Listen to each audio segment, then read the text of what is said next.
आपने चीजों को समझा। ठीक है, चलिए अब शुरुआत करने चाह रहा हूं एक ऐसे चैप्टर की, बहुत बेसिक सा चैप्टर लेकिन बहुत इंपोर्टेंट चैप्टर। नाम होगा प्रॉफिट एंड लॉस। नाम होगा मेरे दोस्त profit and loss. Profit and loss, बात कर रहे हैं हम लोग लाभ और हानि की। अगर मैं 2 क्वेश्चन कहूं तो वो भी कम है, अगर मैं 3 क्वेश्चन कहूं तो वो भी कम है मेरे दोस्त। अगर मैं 2 क्वेश्चन कहता हूं वो भी कम है, 3 क्वेश्चन कहता हूं वो भी कम है। तो यहां से जो आप लोगों को क्वेश्चन देखने को मिलेंगे वो 2 से 3 क्वेश्चन मेरे दोस्त देखने को मिलेंगे। और कुछ क्वेश्चंस ऐसे हैं जो बार बार रिपीट होते हैं।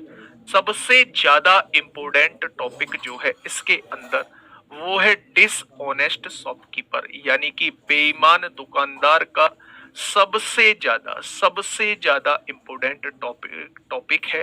लास्ट टाइम अगर मैं बात करूं 2023 में ही जो आप लोगों का पेपर हुआ था उसमें मोस्टली शिफ्टों में जो है वो यहां से ही क्वेश्चन आप लोगों से पूछा गया था। डिसऑनेस्ट शॉपकीपर से क्वेश्चन पूछा गया था, है ना। बहुत आसान से पढ़ेंगे, बहुत प्यार से पढ़ेंगे, धीरे धीरे करके पढ़ेंगे। ठीक है, हाँ फायदा हो रहा है तो आपको लेनी चाहिए। लेकिन अगर आप पहले ही आप लोगों का 80% क्लियर है तो मेरे दोस्त no need to take this class, बिल्कुल भी आवश्यकता नहीं है इस क्लास को करने की। ठीक है, चलिए अब मेरी बात को थोड़ा सा ध्यान से सुनिए मेरे दोस्त। बस मैं एक चीज आप लोगों से मांगूंगा कि आप ना कमेंट मत करिए, आप कमेंट मत करिए, बाकी सब कुछ मैं दे दूंगा आप लोगों को। ये चैप्टर बिल्कुल एक एक चीज दिमाग में डाल दूंगा, बस आप कमेंट पे ध्यान मत दीजिए, कुछ भी कमेंट मत करिए। मुझे पता है कहाँ 2 बार चीजें समझानी है, कहाँ 3 बार चीजें समझानी है, कहाँ बच्चे को डाउट आएगा, ये सारी चीजें मुझे पता है। ठीक है भाई, कमेंट ऊपर कर दीजिए। अब स्क्रीन पर से कमेंट हटा दीजिए दोस्त, आप अपना टाइम वेस्ट मत करना क्योंकि मैं कमेंट स्क्रीन पे से हटवा चुका हूँ। ठीक है, शुरुआत करते हैं प्रॉफिट एंड लॉस का। प्रॉफिट एंड लॉस के अंदर सबसे पहले हमें कुछ टर्म्स के बारे में जानकारी होना बहुत जरूरी है। वो कौन सी टर्म्स है दोस्त, ध्यान से सुनिएगा। हमें सबसे पहले पता होना चाहिए कि क्रय मूल्य क्या होता है। हमें सबसे पहले पता होना चाहिए कि मेरे दोस्त क्रय मूल्य क्या होता है, जिसे हम लोग कॉस्ट प्राइस कहते हैं। जिसे हम लोग कॉस्ट प्राइस कहते हैं। क्रय मूल्य को ही लागत मूल्य भी कहा जाता है। क्रय मूल्य का ही दूसरा नाम है मेरे दोस्त लागत मूल्य कहा जाता है। पहला पॉइंट हम लोगों को ये पढ़ना है। दूसरा हमें ये पढ़ना है कि विक्रय मूल्य क्या होता है। विक्रय मूल्य क्या होता है, विक्रय मूल्य को दोस्त इंग्लिश में कहा जाता है सेलिंग प्राइस क्या होता है। बहुत छोटी सी बात बताऊंगा जो पूरे चैप्टर के अंदर यूज होंगी। विक्रय मूल्य को ही दूसरा नाम क्या दिया जाता है तो आप कहेंगे इसे भी बिक्री मूल्य भी इसे कहा जाता है, बिक्री मूल्य। तीसरी बात जो हम लोगों को पढ़नी है वो पढ़ना है कि ये लाभ का मैटर क्या है, ये लाभ का चक्कर क्या है जिसे हम लोग प्रॉफिट बोलते हैं। ये लाभ का चक्कर क्या है जिसे हम लोग प्रॉफिट बोलते हैं। चौथी बात हम लोगों को पढ़नी है ये हानि का क्या चक्कर है जी, जिसे हम लोग लॉस कहते हैं, जिसे हम लोग लॉस कहते हैं। ठीक है, हमने प्रॉफिट भी पढ़ लिया, हमने लॉस भी पढ़ लिया मेरे दोस्त। ये प्रॉफिट परसेंट और लॉस परसेंट कहाँ से आ गया जी, ये क्या होता है प्रॉफिट परसेंट और लॉस परसेंट, यानी कि लाभ प्रतिशत और हानि प्रतिशत का क्या मैटर है जी, तो ये भी आप लोग पूछ रहे होंगे लाभ प्रतिशत। दूसरा होता है यहीं पे लॉस परसेंट होता है, यानी कि हानि प्रतिशत हम लोग बोल रहे होते हैं मेरे दोस्त। तो ये भी चीजें हम लोगों को पढ़नी है। इसके बाद जो है वो मैं डिस्काउंट स्टार्ट करूंगा। डिस्काउंट में 2 वर्ड यूज होंगे, एक तो होगा अंकित मूल्य, इसी के अंदर हम लोग ले लेते हैं। अंकित मूल्य कहा जाता है जिसे हम लोग मार्क्ड प्राइस कहते हैं। मार्क्ड प्राइस यानी कि एमआरपी कहते हैं। आप लोगों ने देसी भाषा में प्रैक्टिकली सुना भी होगा भी भाई इस वस्तु का एमआरपी ये है। इसके बाद अगर मैं बात करता हूं तो यहीं पे हम लोग छूट की बात करेंगे और इसी का दूसरा नाम जो है वो बट्टा है मेरे दोस्त, जिसे हम लोग इंग्लिश में डिस्काउंट बोलते हैं, जिसे हम लोग इंग्लिश में डिस्काउंट बोलते हैं। तो ये 5-6 टर्म्स हैं जो हम लोगों को पता होनी चाहिए। ठीक है, यहाँ तेज इसलिए बोल रहा हूँ क्योंकि ये चीज आप लोगों को अच्छे तरीके से वाकिफ होगी, अच्छे तरीके से आप लोग इससे वाकिफ होंगे। बस मुझे जस्ट रिकॉल कराने की आवश्यकता है। ठीक है भाई, चलिए, सबसे पहले बात आती है, मैं एक वस्तु ले लेता हूं। मैंने ये वस्तु ली आपके सामने, बेटा ये पेन मैंने आपके सामने लिया, मैंने इसे खरीदा। तो मैंने जिस रेट पर इसको खरीदा होगा, मैंने जिस रेट पर इसको खरीदा होगा वो क्या कहलाएगा? वो इस वस्तु का क्रय मूल्य कहलाएगा। यानी खरीदने वाला जो रेट होगा वो क्रय मूल्य कहलाएगा। मान लो मैंने इसे खरीदा है 200 रुपए का, तो 200 रुपए जो हो जाएगा ये क्रय मूल्य हो जाएगा। लेकिन जिसने इसे बेचा है उसके लिए मेरे दोस्त ये क्या हो जाएगा? उसके लिए ये विक्रय मूल्य हो जाएगा। यानी जिस रेट पर वस्तु खरीदी जाती है वो क्रय मूल्य कहलाता है, जिस रेट पर वस्तु बेची जाती है वो विक्रय मूल्य कहलाता है। मान लो मैंने ये वस्तु खरीदी तो इसका रेट 200 रुपए था, मैंने इसको आके जो है वो 230 रुपए में बेच दिया। मैंने इसे आके जो है वो 230 रुपए में बेच दिया। तो मेरे दोस्त ये बेचने वाला रेट जो कहलाया वो क्या कहलाया? तो आप कहेंगे ये विक्रय मूल्य कहलाया। जिस रेट पर वस्तु खरीदी गई वो क्रय मूल्य कहलाई, जिस रेट पर वस्तु बेची गई वो विक्रय मूल्य कहलाई। अब मेरे दोस्त ये लाभ और हानि का मैटर क्या होता है, थोड़ा सा इनके बारे में भी हम लोग समझ लेते हैं। मैंने कहा 200 रुपए की कोई सामान खरीद के लाया और मैंने उसे 230 का बेच दिया। तो हमारे घर में जो बड़े बूढ़े हैं, हमारे दादी, हमारे अम्मा, हमारे बाबा, मोस्टली के वो लोग जो हैं वो पढ़े लिखे नहीं होते हैं। पुराने जमाने में कहाँ इतनी पढ़ाई होती थी, मैं सबकी बात नहीं कर रहा, मोस्टली लोगों के पढ़े लिखे नहीं होते हैं। जैसे मेरे घर में भी मेरे मतलब दादाजी तो नहीं है लेकिन दादी जो है वो पढ़ी लिखी नहीं है। मैं अपने ऊपर ही चीजों को लेके चलता हूं। मैंने उनसे कहा कि अम्मा मैंने 200 रुपए का एक सामान खरीदा है और मैंने उसे 230 रुपए का बेच दिया है, तो मुझे क्या होगा? तो वो कहेंगी बेटा तुझे 30 रुपए का फायदा हो जाएगा। तो वो भी जानती है कि यहाँ फायदा होगा। जब भी बेटा क्रय मूल्य कम हो और आपने उसे ज्यादा का बेच दिया हो तो बचने वाला पैसा ही क्या कहलाता है? लाभ कहलाता है। तो अगर कोई आपसे लाभ का फॉर्मूला पूछे तो आप कहना कि एसपी में से सीपी घटा दो। इंपोर्टेंट है दोस्त, पता होना चाहिए।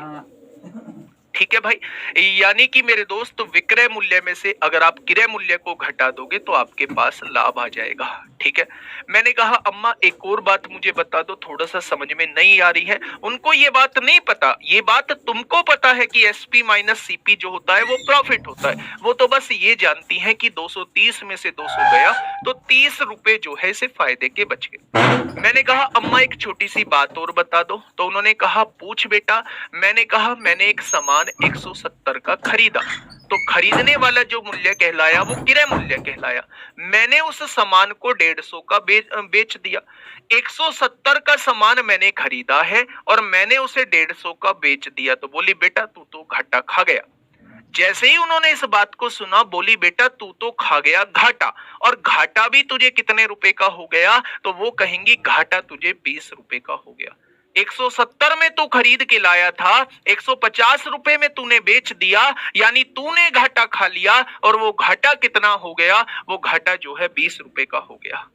ठीक है, ठीक है भाई। तो हमें कभी भी घाटा निकालना हो तो घाटा क्या हो जाएगा? घाटा जो होता है वो मेरे दोस्त सीपी माइनस एसपी होता है। यानी कि अगर हम क्रय मूल्य में से विक्रय मूल्य को घटा देते हैं तो वो क्या निकल के आ जाएगा? वो घाटा निकल के आ जाएगा। लेकिन मेरे दोस्त अगर मैंने उनसे घाटा प्रतिशत या लाभ प्रतिशत पूछ लिया तो शायद वो नहीं बता पाएंगे, है ना। अब सुनिए, ठीक है, हाँ, अब मेरी बात को थोड़ा सा ध्यान से सुनिएगा। ठीक है, देखिए मैंने कोई सामान 50 का खरीदा है तो ये क्या हो जाएगा? ये क्रय मूल्य हो जाएगा।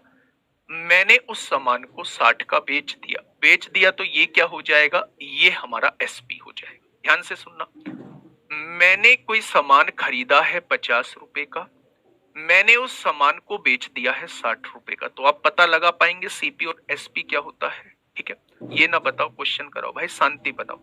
आप मेरे साथ जुड़ना फिर 8:45 पे। ठीक है, क्वेश्चन की तरफ आना है। आप ही जैसे योद्धा मैंने देखे हैं फिर क्वेश्चन में जिनके होते नहीं है क्वेश्चन। और भाई आप ही केवल एकमात्र बच्चे नहीं हो जिन्होंने बैच लिया है।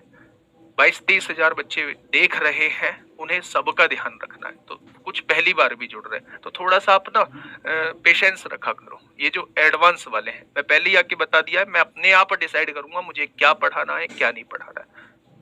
अब एक बात मुझे बताइए, देखिए मैंने 50 रुपए का कोई सामान खरीदा तो आपने कहा जी ठीक है खरीद लिया। मैंने 60 रुपए का सामान बेचा है तो आपने कहा जी ये एसपी हो गया। मैंने पूछा भाई साहब लाभ कितने का होगा, तो आपने कहा 50 के सामान को 60 का बेच दिया तो लाभ जो होगा वो 10 रुपए का लाभ हो जाएगा। आपने क्या निकाला, एसपी में से सीपी को घटा दिया, लाभ जो हो गया 10 रुपए का हो गया।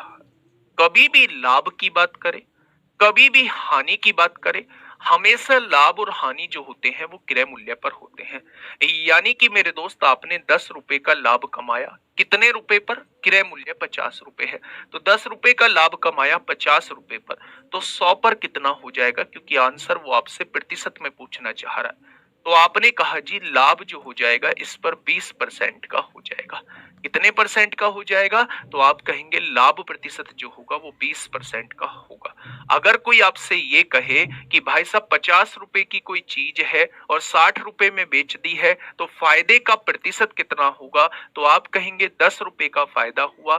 फायदा होता हमेशा क्रय मूल्य पर है, तो 100 पर कितना हो जाएगा, तो आप कहेंगे 20% का हो जाएगा।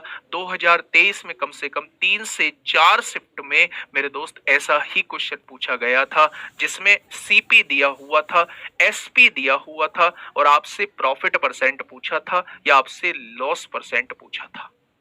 ठीक है भाई, चलिए ऊपर कर दीजिए भाई।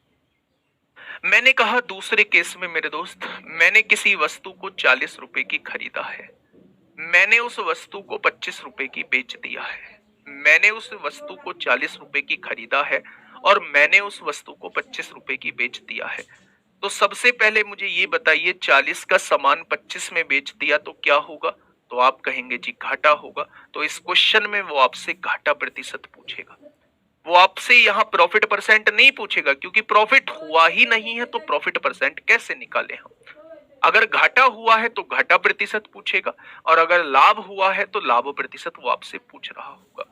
तो अगर मैं आपसे कहूं कि भैया घाटा प्रतिशत बता दो, तो आप कहेंगे जी देखो 40 रुपए का सामान था और उसने 25 रुपए में बेच दिया है, तो घाटा कितने का आ गया, कितने रुपए कम में बेच दिया, तो आप कहेंगे 40 माइनस 25 यानी 15 रुपए कम में बेच दिया। भाई 15 रुपए का घाटा हो गया। मैंने बताया है ये जो घाटा हो चाहे लाभ हो ये हमेशा क्रय मूल्य पर होते हैं। तो इसमें क्रय मूल्य क्या है मेरे दोस्त, कॉस्ट प्राइस क्या है, तो आप कहेंगे 40 रुपए दिया हुआ है, यानी 15 रुपए का घाटा हो गया। और घाटा किस पर हो गया, 40 रुपए पर घाटा हो गया। तो मेरे दोस्त प्रतिशत बनाने के लिए क्या 100 पर निकालना होगा, 100 पर कितना घाटा हो जाएगा। तो मेरे साथी यहां से काटिए 20 पंजे 100, 20 दूनी 40 हो जाएंगे। ठीक है, तो 15 पंजे 75 होता है और 75/2 का मतलब होता है 37.5%। 75/2 का मतलब क्या होता है, 75/2 का मतलब होता है मेरे दोस्त, 75/2 का मतलब होता है 37.5%। ये बात समझ में आप लोगों के आ गई होगी। यानी कि कभी भी आप लोगों से फायदे का प्रतिशत पूछा जाए, कभी भी आप लोगों से घाटे का प्रतिशत पूछा जाए, आप आसानी से दोस्त निकाल लेंगे। ठीक है, अब ये दो टर्म्स हैं जो आप लोगों के सामने लिखी हुई हैं, इनका थोड़े दिन तक, 2-3 दिन तक तो कोई यूज नहीं होगा। इनका जो यूज होगा वो सबसे ज्यादा बट्टे में यूज होगा, यानी कि डिस्काउंट के अंदर जो है वो यूज हो रहा होगा। अगर मैं आपसे अंकित मूल्य पूछता हूं मेरे दोस्त, आप एक बुक खरीदने गए, आपने देखा कि भाई उसने, आपने कहा जी भाई जीडी की मैथ की बुक दे दो, तो दुकानदार मैथ की बुक लेके आया। उसने रेट, बुक को पलट के या पेज को पलट के देखा कि उस पर रेट जो है वो 300 रुपए डला हुआ है। यानी कि जो सूची मूल्य होता है, जो अंकित मूल्य होता है, किसी भी वस्तु पर जो प्रिंट रेट होता है उसी को क्या कहा जाता है, उसी को मार्क्ड प्राइस कहा जाता है या उसी को अंकित मूल्य या सूची मूल्य कहा जाता है। जो प्रिंट रेट होता है यानी बुक पर जो रेट डला हुआ है या किसी भी वस्तु पर जो रेट डला हुआ है उसी को क्या कहते हैं, उसी को एमआरपी कहते हैं। दुकानदार ने कहा कि भाई साहब इस पर जो एमआरपी डली हुई है वो 300 रुपए डली हुई है। मान लो इस बुक पर जो एमआरपी डली हुई है वो 300 रुपए डली हुई है, मैं इसे 20% की छूट पर दूंगा। तो याद रखना, जैसे लाभ और हानि हमेशा क्रय मूल्य पर निकालते हैं, ठीक वैसे ही बट्टा जो है वो हमेशा अंकित मूल्य पर निकालते हैं। छूट जो दी जाती है वो हमेशा अंकित मूल्य पर दी जाती है। तो उसने कहा भाई साहब मैं 20% की छूट दूंगा, तो सबसे पहले अंकित मूल्य का 20% निकाल लो।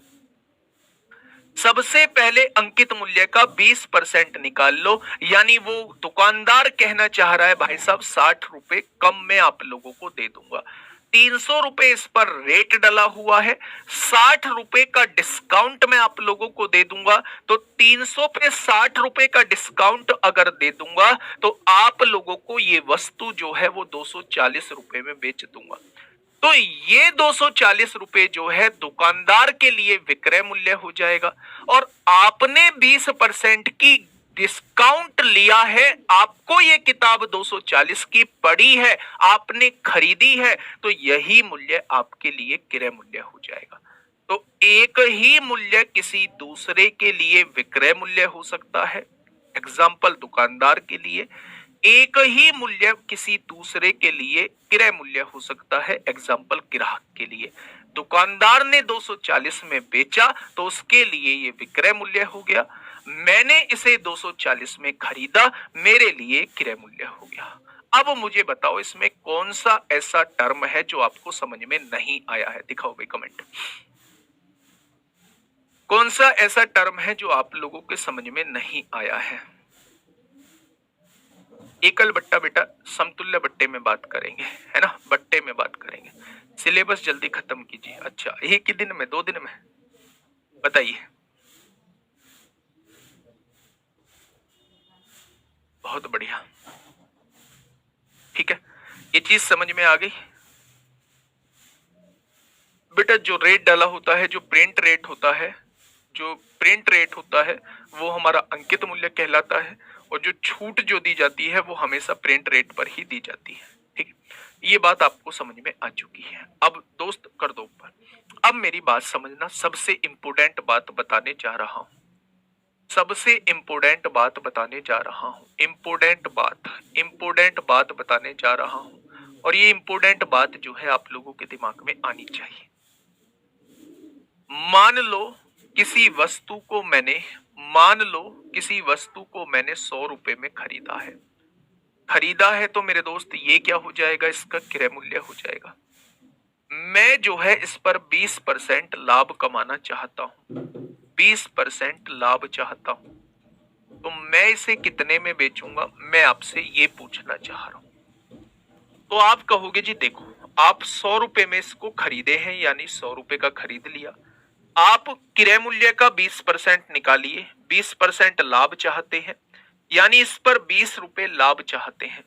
अगर 100 रुपए में आपने वस्तु को खरीदा है और 20 रुपए आप कमाना चाहते हैं, तो क्या आप उस वस्तु को 120 रुपए में बेच रहे होंगे? तो 120 रुपए क्या आ जाएगा, इसका विक्रय मूल्य निकल के आ जाएगा।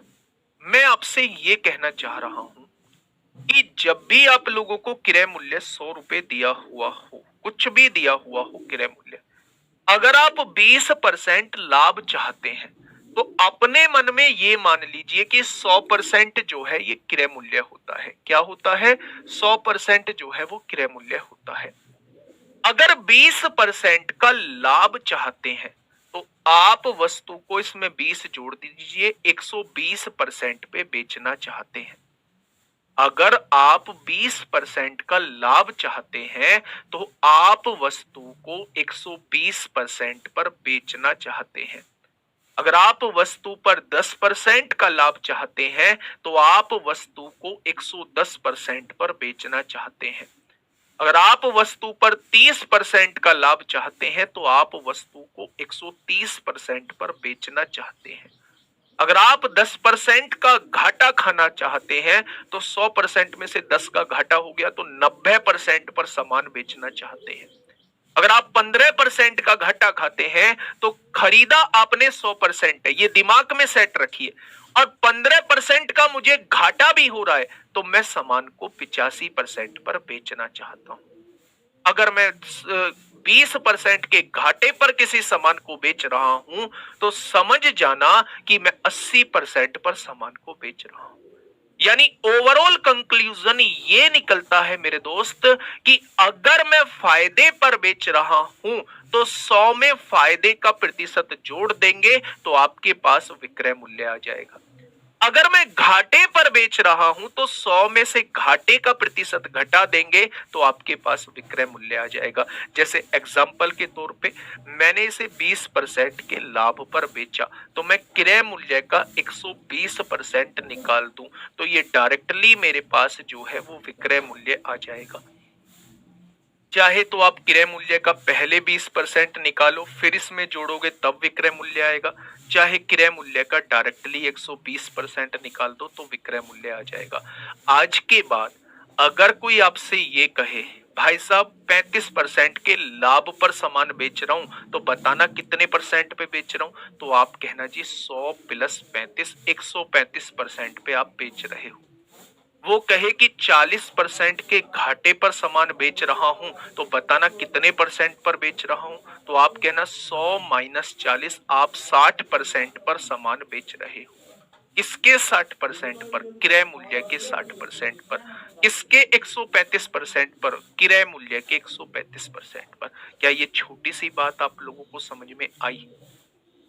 बोलिए भाई, क्या ये छोटी सी दिखाओ, क्या ये छोटी सी बात आप लोगों को समझ में आई? नहीं आई? आएगी, आएगी।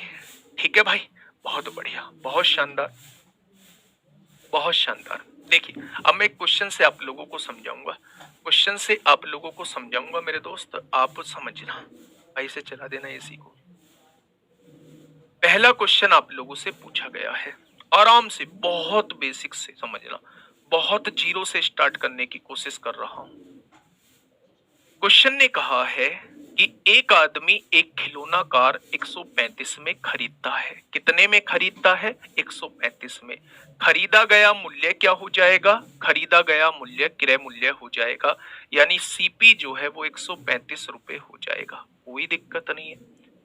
इसे 150 रुपए में बेचता है। कितने रुपए में? 150 रुपए में बेच रहा है तो ये क्या हो जाएगा? तो आप कहेंगे ये 150 रुपए विक्रय मूल्य हो जाएगा। तो उसका लाभ प्रतिशत ज्ञात कीजिए। भाई वो आपसे लाभ प्रतिशत पूछना चाह रहा है, और क्वेश्चन पूछा कहाँ गया है? 10 जनवरी 2023 में जीडी में पूछा गया है। अच्छा आप एक बात मुझे ये बताइए कि 135 का सामान 150 में बेच दिया तो कितने का फायदा हो गया? तो आपने कहा 150 में से 135 गया तो 15 रुपए का फायदा हो गया। अच्छा फायदा और नुकसान होता कहाँ है? तो आप कहेंगे हमेशा क्रय मूल्य पर होता है। यानी कि मेरे दोस्त 15 रुपए का फायदा हुआ, 135 रुपए पर हुआ, तो मेरे दोस्त प्रतिशत में आंसर पूछा है तो 100 पर कितना हो जाएगा? तो आप क्या कहेंगे? 15 निम्मा 135 होते हैं, यानी कि 100/9% का लाभ हो जाएगा। और 100/9% के लाभ का मतलब होता है 9 एकम 9 होगा, एक बचेगा 10 हो जाएगा, 9 एकम 9 यानी 11 सही 1/9%। 11 सही 1/9% का मतलब है 10% भी नहीं होगा, ये भी नहीं होगा। 11 के आगे कुछ जुड़ा होना चाहिए, 11 के आगे कुछ जुड़ा होना चाहिए, तो इसका मतलब है 11.11%। आसान सा